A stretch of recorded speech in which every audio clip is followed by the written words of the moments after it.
Энергияны кантип сакташ керек мисалы? Мисалы бирде энергия пайда болот. Аны кайра кетирип алабыз мисалы. Шайтанга или эгого жейдирип коебуз энергияны. Или иштеги отрицательный энергиялар жок деп айтылат мисалы. Психологияда ушинтип айтылат мисалы. Карма жөнүндө окутулат могу экинчи курста. Карма деген эмне мисалы?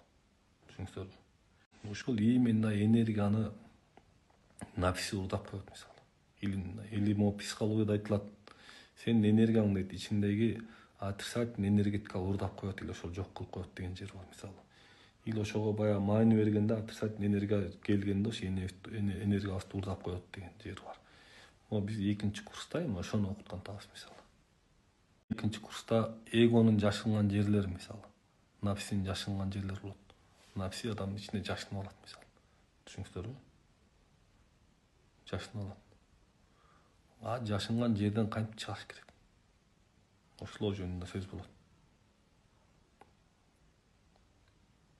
Өткөндө бирөө келип калды, мен ушундай укмушмун.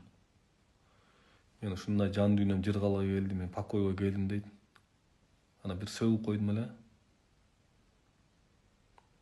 Сөгүп койсом,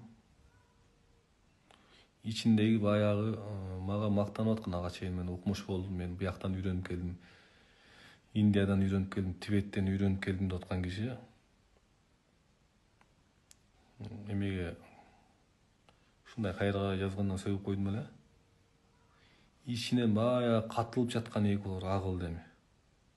Сен ненормальный психолог, сен окудуң эле, сен адамга ушундай мамиле кыласыңбы?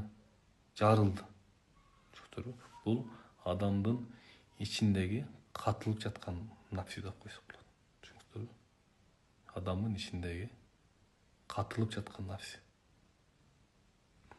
Ошол биз сыртыбыздан жакшынакай адам болуп жүрө беребиз мисалы. Могу биздин ичибизде катылып жаткан нафси бизге иш берет. Ошол катылып жаткан нафси ошол жаман нерсе.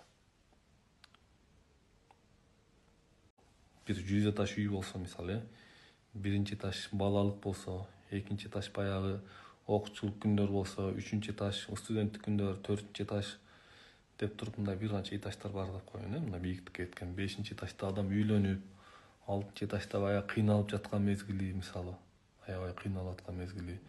Жетинчи этажда мисалы духовныйга баш коюп баштаган адам.